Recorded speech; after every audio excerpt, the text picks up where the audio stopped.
Depan gadis ini ada sepiring foie gras yang sangat enak berharga ratusan juta. Tapi dia hanya menggunakan pemutar disk untuk mengambil bagian kecil untuk dicoba. Dua orang asing di sebelah mereka menertawakan gadis itu yang tidak tahu cara melihat makanan enak. Lalu mereka berpura-pura menjadi kritikus makanan. Mereka tuh mengatakan berita yang lebih mengerikan lagi. Kamu coba bila kembali ke perusahaan. Qin Zhen segera duduk di sebelah bos. Karena dia ingin mencuri pujian An King Huan. Pada saat yang sama, dia juga ingin An King Huan menyerah. Di depan bos, Qin Zhen menyuruh An King Huan pergi membelikannya mie daging sapi untuk dibawa pulang. Sementara An King Huan pergi membeli mie. Biarkan saya memberitahu Anda tentang detail dalam negosiasi ini. Ya, orang yang bisa melakukan pekerjaan itu akan memiliki banyak prestasi. An King Huan pergi ke restoran mie. Dia memesan satu porsi mie daging sapi dengan lebih banyak cuka dan cabai. Pada saat itu, Zhai Ziwei juga datang ke restoran ini untuk makan mie. Tidak lama setelah itu, pemilik restoran membawa semangkuk mie daging sapi ke Zhai Ziwei. An King Huan merasa seperti sedang dipotong antrean. Sudah jelas bahwa dia terlambat tetapi mendapat prioritas. Pemiliknya mengatakan bahwa dia adalah satu-satunya pelanggan VIP di restoran itu. Jadi dia berhak menikmati dulu. An King Huan merasa sangat tidak nyaman. Tepat ketika dia hendak pergi. Kemudian pemilik restoran membawa mie daging sapi yang dibungkus dan berlari ke An King Huan. Tidak perlu lagi datang. Ada apa? Besok kita pergi ke perusahaan untuk berdiskusi. Baiklah.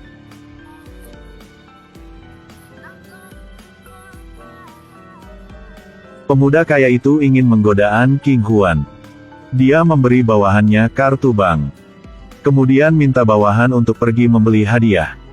Kemudian minta bawahan untuk pergi membeli hadiah. Selama dia bilang dia suka, dia bisa membelinya dengan uang berapapun. Aku akan memberi kamu sisa uangnya. Ding Renjiang memegang kartu bank untuk memeriksa saldo.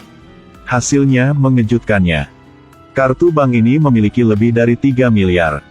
Dia menghitung jika dia membeli hadiah hanya beberapa puluh juta, maka sisa uang akan menjadi miliknya. Semakin dia memikirkannya, semakin dia bersemangat.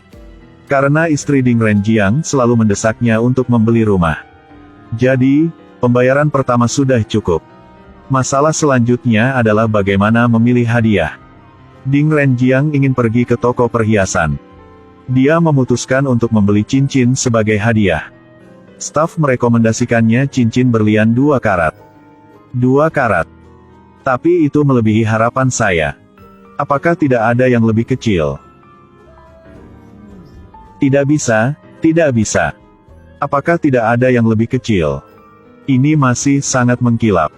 Meskipun cincin ini lebih kecil, tapi pasti toko ini memiliki tipe yang lebih kecil, kan? Sama seperti itu, dia ingin berubah bola balik. Sampai staf mengatakan ini adalah cincin terkecil. Baru sekarang Ding Renjiang mengeluarkan kartunya untuk membayar. Dia sangat puas karena sisa uangnya akan menjadi miliknya. Dia membawa hadiah untuk melihat An King Huan. Dia memberitahu An King Huan. Bosnya menyukai An King Huan. Jadi bos memintanya untuk membawa hadiah. Tebak apa yang dia berikan padanya? Cincin. Sangat sulit untuk diprediksi. Tapi kamu bisa menebaknya. Kamu benar-benar orang yang hebat. Dengan hadiah seperti itu, An King Huan tentu saja menolak untuk menerimanya. Tapi Ding Renjiang ingin menyelesaikan misinya. Jadi dia memasangkan cincin di tangan An King Huan. Ini membuatnya sangat marah. Dia memakai cincin ini tapi tidak bisa melepasnya. Nasib ditentukan oleh surga. Jika Anda tidak bisa, maka berhentilah. Bagaimanapun, ini adalah hadiah untukmu. An King Huan menggunakan semua jenis metode. Tapi cincin itu masih menempel di jari. Ding Renjiang diam-diam pergi sementara An King Huan masih melepas cincinnya. Setelah kembali ke perusahaan, Zhai Ziwei bertanya bagaimana kabarnya. Tidak masalah. Dia sukanya gak? Apakah dia menyukainya? Dia mencintai tidak bisa melepaskan. Apakah dia menyukainya? Dia mencintai tidak bisa melepaskan. Apakah uang yang dihabiskan? Baiklah. Apakah kamu sakit jiwa? Kamu merusak ponsel aku. An Qinghuan mabuk dan secara tidak sengaja merusak ponsel Zhai Ziwei. Dia tidak pernah meminta maaf. Selanjutnya, dia mengeluarkan teleponnya. Lalu dia dengan lembut meletakkannya di tanah. Kemudian dia menggunakan sepatu hak tingginya untuk menginjak telepon terus-menerus.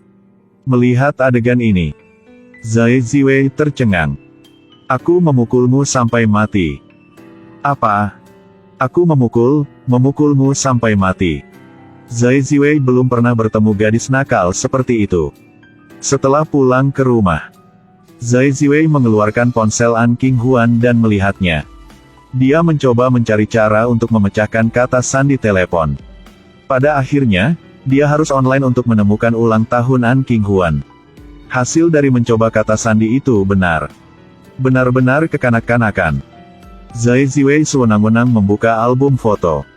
Semuanya adalah selfie An Qinghuan. Tiba-tiba, sebuah foto spesial membuat Zhai Ziwei tertawa terbahak-bahak.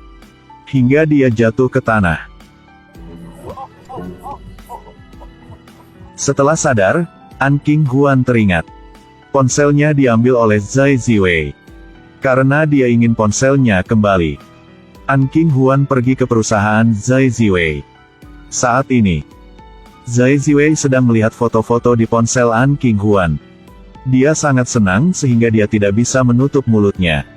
Sebenarnya sejak dia membuka kunci ponsel An Qinghuan tadi malam, dia sudah memiliki kondisi ini. Mari kita berdagang. Aku akan menelepon seseorang sekarang.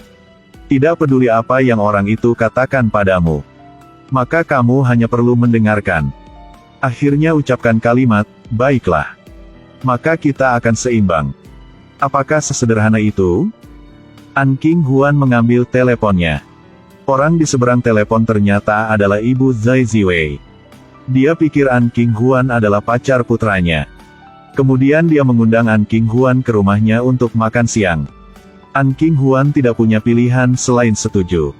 Menjelang siang hari berikutnya, An Qinghuan tiba di rumah Zhai Ziwei seperti yang dijanjikan. Tidak menyangka bos lama juga ada di sini. Beberapa hari yang lalu, An Qinghuan memenangkan kategori Qin Zhen. Qin Zhen sekarang membencinya sampai ke tulang. Tapi mereka tidak sengaja bertemu satu sama lain. Ini adalah perang tanpa senjata. Benar saja, di meja makan, Qin Zhen meminjam kesempatan untuk mengatakan marahnya. Ibu Zhai Ziwei melihat hal itu dan ingin membawa Qin Zhen ke kamar mandi. Qin Zhen tiba-tiba berkata dia ingin An Qinghuan membantunya.